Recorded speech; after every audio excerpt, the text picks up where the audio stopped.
আসসালামু আলাইকুম।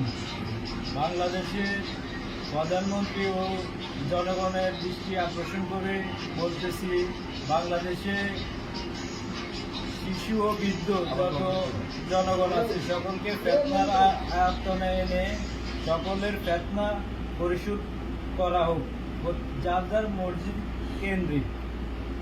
এবং এই রমজানে যারা যারা জাকাত দেবে না তাদেরকে আপনারা খবর নিয়ে দেখবেন এবং কি তাদের পরিচয় সংগ্রহ করে রাখবেন, তারা যেন কোরবানির ঈদে কোরবানি না দিতে পারে।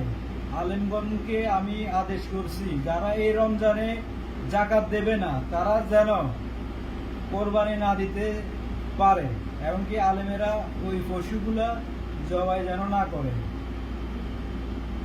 আর জাকাতগুলো প্রত্যেক মসজিদ কেন্দ্রিক হবে এবং কি যার যার প্রয়োজন হবে সে তার মসজিদ থেকে নিয়ে যাবে।